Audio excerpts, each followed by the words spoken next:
Wrong number वाला प्यार episode 111। 10 minute तक उस रूम में खामोशी छाया हुआ था। आखिरकार दिशा को रहा नहीं गया तो वह फिर से माहिर की तरफ देखते हुए बोली, अब कुछ बोलेंगे भी आप या मैं यहाँ से जाऊँ? मुझे यहाँ अब नहीं रुकना। दिशा का इस तरह से जवाब देना माहिर को बिल्कुल भी पसंद नहीं आ रहा था और वह अपने दोनों हाथ जेब पॉकेट में डाले बड़े एटीट्यूड में खड़ा था। उसका यह एटीट्यूड देख दिशा को बहुत गुस्सा आ रहा था। माहिर को कुछ न बोलता देख दिशा गुस्से में एक लुक उसे देखी और दरवाजे के पास जाकर दरवाज़ा खोलने लगी, पर दरवाज़ा बंद था जिसकी वजह से वह खोल नहीं पा रही थी क्योंकि उसका मास्टर कार्ड अभी भी माहिर के हाथ में ही था। जब दरवाज़ा नहीं खुला तो दिशा परेशान होते हुए पीछे की तरफ देखी। अब उसका गुस्सा और भी बढ़ने लगा और चलते हुए वह माहिर के पास आकर खड़ी हुई और गुस्से में थोड़ी तेज़ आवाज़ में बोली, दरवाज़ा खोलिए, मुझे बाहर जाना है। उसके बोलने का लहजा माहिर को बिल्कुल भी पसंद नहीं आ रहा था और वह और भी एटीट्यूड में वैसे ही खड़ा रहा और उसे घूर कर देख रहा था। उसे देख तो यही लग रहा था कि जैसे वह कहना चाहता हो, तुम्हें जो करना है कर लो, पर मैं दरवाज़ा नहीं खोलने वाला। अब दिशा को बर्दाश्त नहीं हुआ। वह चलते हुए उसके पास आते बोली, आप दरवाज़ा खोल रहे हैं या नहीं? नहीं खोल रहा। माहिर के मुंह से ना शब्द सुनकर दिशा पागलों की तरह हरकतें करने लगी। उसने अपने मुंह के अंदर ही अंदर दांत कटकटाने लगी और तुरंत अपना मोबाइल ले अपनी दादी का नंबर सर्च की और कॉल लगाने लगी। आप ऐसे नहीं मानोगे, दादी को यहाँ बुलाती हूँ। उसकी ऐसी हरकतें देख माहिर मुंह बनाते हुए मुस्कुराने लगा जैसे कि उसका मजाक बना रहा हो। माहिर का इस तरह से मुस्कुराना दिशा को बिल्कुल भी पसंद नहीं आ रहा और वह उसे घूर कर देख रही थी। तो वहीं माहिर मुस्कुराते हुए एकदम से उसके पास आया और अपना हाथ जेब पॉकेट से निकाल अपने चेहरे पर फेरते हुए बड़े एटीट्यूड में बोला, हद से ज़्यादा बोलने लगी हो तुम। क्यों नहीं बोलना चाहिए? अगर मैं अपने लिए कुछ बोलती हूँ तो इसका मतलब मैं बहुत ज़्यादा बोलने लगी। अगर मैं सबकी सुनती हूँ तब तो मैं बहुत अच्छी हूँ, पर अब ऐसा नहीं होगा। अब मैं किसी का नहीं सुनने वाली क्योंकि कोई भी मेरा अच्छा नहीं चाहता। हर कोई सिर्फ़ और सिर्फ अपने मतलब के लिए मेरा इस्तेमाल करते हैं और उसमें एक आप भी हैं। तो मिस्टर माहिर आहूजा, अब आपका मुझ पर कोई हक नहीं बनता मुझे यहाँ रोकने का। दिशा गुस्से में बोलते जा रही थी तो वहीं माहिर चुपचाप उसकी बातें सुन रहा था। इस वक्त दिशा की आंखों में हल्का आंसू भी आ गया था, पर वह माहिर के सामने रोना नहीं चाहती थी और अपने आप को स्ट्रांग बनाते हुए आगे बोली, यह मर्द लोग कितने मतलबी होते हैं, घर में औरत होते हुए भी दूसरी लड़कियों। दिशा का बोलते जा रही थी कि उतने में माहिर एकदम उसके पास आ गया और उसके जबड़े को पकड़ मसलते हुए गुस्से में कहा, जो तुम्हारे दिमाग में गंदगी भरा है ना, वह बाहर निकाल दो वरना। माहिर भी अपनी बातें अधूरी छोड़ दिया, पर वह गुस्से से दिशा की आंखों में देख रहा था। वहीं दिशा ने अपने दोनों हाथों से पकड़ के माहिर के हाथ को छुड़ाने की कोशिश कर रही थी क्योंकि उसे बहुत दर्द हो रहा था। उसे दर्द से तड़पता देख माहिर ने तुरंत उसके जबड़े को छोड़ दिया। उसके छोड़ते ही दिशा अपने चेहरे को पकड़कर कहराने लगी। माहिर एक नज़र उसे देख लंबी सांस छोड़ते हुए कहा, मुझे तुम्हें कुछ बताना है, इसलिए मैं तुम्हें यहाँ लेकर आया हूँ। माहिर बोल ही रहा था कि दिशा टोकते हुए बीच में बोल पड़ी, मुझे आपकी कोई भी बात नहीं सुनना और ना ही मुझे कोई दिलचस्पी है। अच्छा, तो सारी दिलचस्पी तुम्हारी अब निकल गई। इसका मतलब तो तुम भी मतलबी निकली। क्या हो गया? उस पल तो तुम सिर्फ मेरे लिए तड़प रही थी, मुझे चाहती थी, मुझे पसंद करती थी, मुझसे प्यार करने लगी थी। अब क्या हो गया?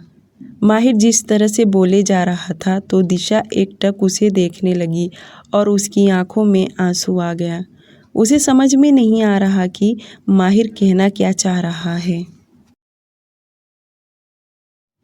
वहीं माहिर आगे बोला, कहीं ऐसा तो नहीं शादी फिक्स होते ही तुम्हारा इरादा बदल गया हो, क्योंकि इसके पहले तो तुम सिर्फ और सिर्फ मुझे चाहती थी और तुम किसी और से शादी भी करना नहीं चाहती थी। हाँ ना रट लगाकर बैठी थी और अब तो तुम्हारे तेवर ही बदल गए। हाँ, मेरे तेवर बदल गए मेरे तेवर, क्योंकि यह जो कुछ हो रहा है वह सिर्फ और सिर्फ आपकी वजह से हो रहा है। हाँ, मैं आपको चाहती थी, आपसे प्यार करने लगी थी, बहुत कुछ चाहती थी आपसे। बदले में क्या मिला मुझे? और किस हक से आप ये सब बोल रहे हैं? आप वही हैं ना जो सब कुछ जानते थे कि मैं आपको बेइंतहा मोहब्बत करने लगी हूँ, फिर भी आपने किसी और से शादी कर लिया और आज आकर आप मुझ पर उंगली उठा रहे हैं। दिशा भी चुप होने वालों में से नहीं थी, बल्कि आज ही तो उसे मौका मिला है अपनी भड़ास उस पर निकालने के लिए, और वह भी माहिर से दुगना बोले जा रही थी। तो वहीं आज माहिर को उसकी सारी बातें चुभ रही थी और सबसे बड़ी बात तो यह थी कि मुंबई से डायरेक्ट गांव आ गई और अब वह जिद पर अड़ गई है। अब माहिर थोड़ी तेज़ आवाज़ में बोला, पहले तुम मेरी बात सुनोगी, उसके बाद बोलना। मैं भी कह रही हूँ ना, मुझे आपकी कोई भी बात नहीं सुनना। दिशा का बार बार ना कहना माहिर को बिल्कुल भी पसंद नहीं आ रहा और वह फिर से एक कदम आगे बढ़ाया और गुस्से में कहा, आज तो तुम्हें मेरी सारी बातें सुनना ही पड़ेगा। माहिर बहुत देर तक दिशा को समझाने की कोशिश कर रहा था, पर वह उसकी बातों को बिल्कुल भी समझने की कोशिश नहीं कर रही थी। अब माहिर को भी गुस्सा आने लगा था और वह गुस्से में दिशा के कमर को पकड़ अपने आप से सटाया और एक हाथ से उसके गर्दन को पकड़ के बिना देरी किए उसके होठों पे होठ रख किस करने लगा। यह अनएक्सपेक्टेड था। माहिर की आंखें इस वक्त बंद था तो वहीं दिशा की आंखें फैल गई। उसे समझ में नहीं आ रहा कि माहिर को आज क्या हो गया। हमेशा तो वह उसके पीछे भागा करती थी, पर आज यह तो यकीन करना मुश्किल था। दिशा ने एक बार भी माहिर को खुद से दूर नहीं की, बल्कि वह तो शॉक्ड हो गई थी। उसकी बॉडी बिल्कुल भी वर्क नहीं कर रहा। माहिर करीब 5 मिनट तक उसे किस करते रहा, जैसे दिशा अपने शुद्ध बुद्ध में ना हो। वहीं माहिर ने जैसे उसे छोड़ा, उसके छोड़ने से दिशा अपने सेंस में आई। दिशा कुछ बोल पाती उससे पहले ही माहिर अपने अंगूठे से उसके होठ पर लगे सलाइवा को पोंछते हुए कहा, क्या हुआ? मेरे छूने से तुम खुद को रोक नहीं पाई ना और चली हो शादी करने। माहिर की बातें जैसे दिशा के कान में गया कि वह अंदर से एकदम भड़क चुकी, जिसका मतलब वह अच्छे से समझ रही थी कि उसकी बातें दिशा को कड़वी लगी, क्योंकि माहिर उसे प्यार नहीं जता रहा था बल्कि ताने दे रहा था। दिशा अपनी उंगली पॉइंट करते हुए माहिर से बोली, आप मुझे जिस तरह से देखना चाहते हैं देखिए, क्योंकि यह नज़र आपकी है। आप मुझे जैसा समझना चाहते हैं समझिए, क्योंकि यह सोच आपकी है मिस्टर माहिर आहूजा, क्योंकि मैं किसी की सोच नहीं बदल सकती। आई बात समझ में? दिशा की कही हुई बातें माहिर के दिल पर लगी, पर वह उसके सामने कहाँ हार मानने वाला। वह भी जवाब देते हुए कहा, तुम अपनी जगह सही हो। अक्सर वही लोग गुलाम बन जाते हैं जो अपनी मन की बात सामने वाले को बता नहीं पाते। अब तो दिशा माहिर की मजाक बनाते हुए ताली बजा के हंसने लगी और बोली, क्या सच में वह लोग गुलाम होते हैं जो अपने दिल की बात नहीं कह पाते? पर वह लोग कौन होते हैं जो किसी के प्यार का मजाक बनाते हैं, उनके आंखों के सामने शादी करते हैं? आखिर यह लोग कौन होते हैं और कहाँ से आते हैं? माहिर कभी इतना इमोशनल नहीं होता था, पर आज वह इमोशनल हुआ, बल्कि वह अपनी दिल की बात दिशा के सामने रखने की कोशिश कर रहा था। पर दिशा उसकी एक भी बात सुनने को तैयार नहीं हो रही थी।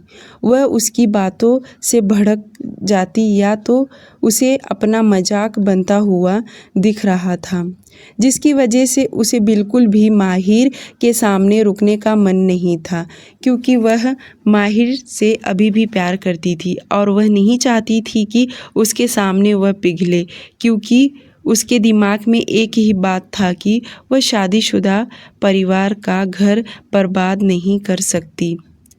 दिशा ने शांत आवाज़ में बोली, माहिर जी प्लीज़, मुझे अब यहाँ नहीं रुकना, मुझे घर जाना है, दादी परेशान होती होंगी।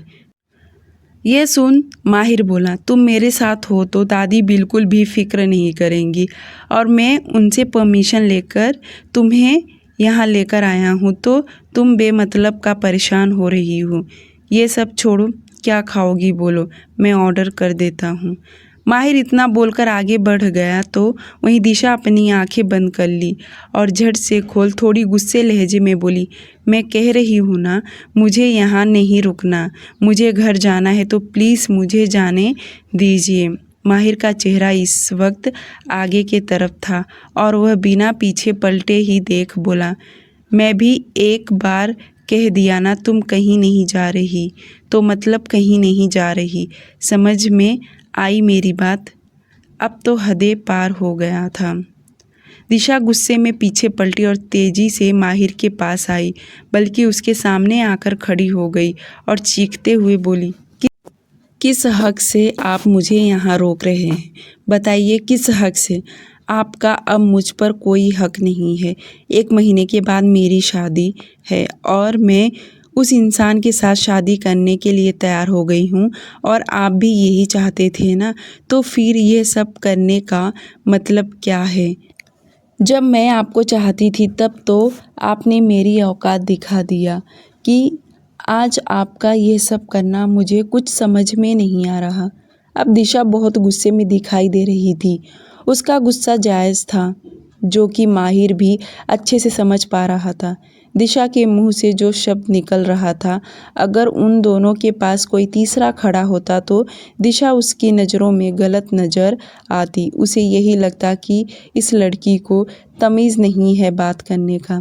पर माहिर इतना समझदार था कि वह दिशा के भावनाओं को बहुत अच्छी तरीके से समझ रहा था, क्योंकि वह सच में माहिर से प्यार करती थी और अभी भी करती है, और जो वह गुस्से में बोल रही है वह दर्द से तड़प के बोल रही है।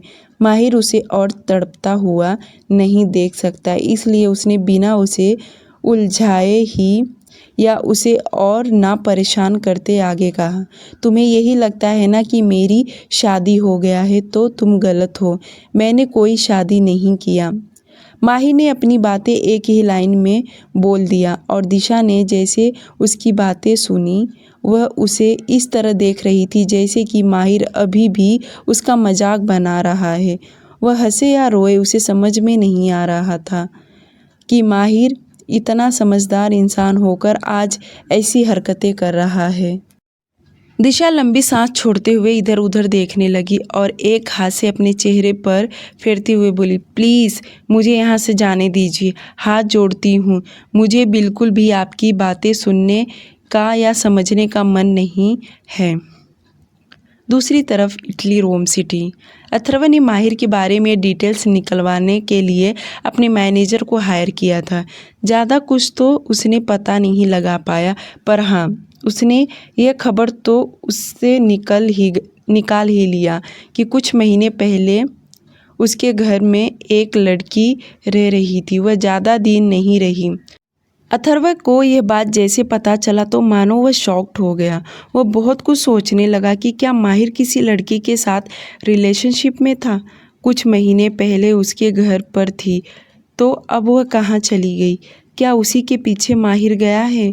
अथर्व बहुत कुछ सोच रहा था, पर उसे ठीक तरह से कुछ भी समझ में नहीं आ रहा और माहिर ने उसे कुछ भी बताना सही नहीं समझा।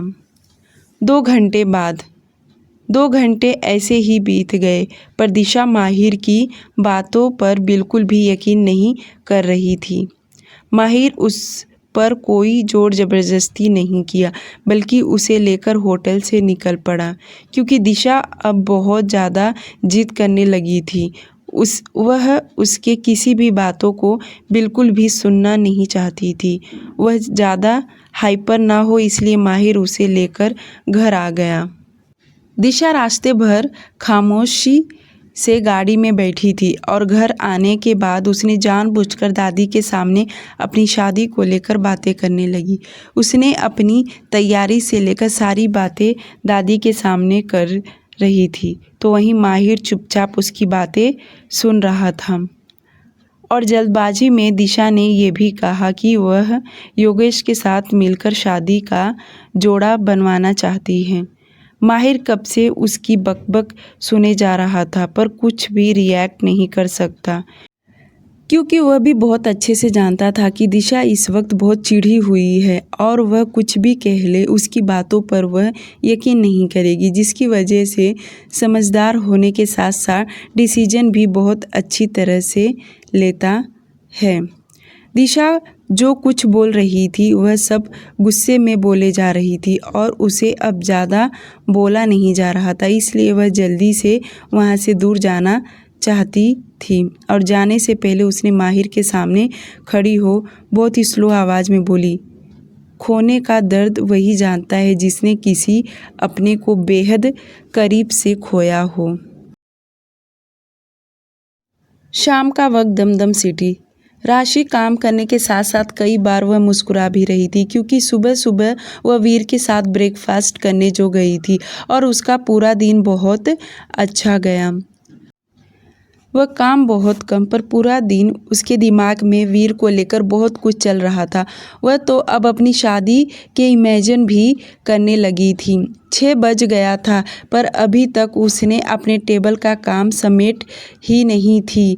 उसे देख तो कोई भी यही कहेगा कि वह घर नहीं जाना चाहती, पर जैसे 6:10 हुआ कि मोहित कैबिन के डोर खटखटाया, जिसकी आवाज़ सुनकर राशि ने उसे अंदर आने के लिए कहा और मोहित अंदर जाते ही मुस्कुराते हुए कहा, राशि मैडम, लगता है आज आपको काम का बहुत लोड है, आप घर नहीं जा रही। मोहित की बातें सुनते ही राशि हड़बड़ाने लगी और जल्दी जल्दी अपने टेबल के सारे पेपर उठाकर वह साइड में रखने लगी और साथ ही साथ में बोल भी रही थी, मोहित, ऐसी कोई बात नहीं है, मैं तो बस अब निकलने ही वाली थी। मोहित को तो सारी बातें पता था और वह भी मुस्कुराते हुए आगे कहा, वीर सर आपका नीचे गाड़ी में इंतज़ार कर रहे हैं। वीर का नाम सुनते ही राशि हड़बड़ा कर देखने लगी और मोहित मुस्कुराते हुए अपनी पलकें झपका दिया। अब बेचारी राशि क्या ही बोले। मोहित थोड़ी देर राशि के साथ बातें करते रहा, उसके बाद वह कैबिन से चला गया। उसके जाते ही राशि कैबिन से बाहर निकली और लिफ्ट से होते हुए नीचे आ गई और जैसे वह पार्किंग एरिया में आई तो सचमुच वीर का कार सामने ही खड़ा था और ड्राइवर बाहर खड़ा था। जैसे राशि आगे गई तो उसने पीछे का दरवाज़ा खोला। राशि अंदर जाकर बैठ गई। अंदर वीर पहले से ही बैठा था। राशि के बैठते ही वीर बोला, आज इतना लेट क्यों हुआ तुम्हें? मैंने तो तुम्हें कुछ ज़्यादा काम भी नहीं दिया था।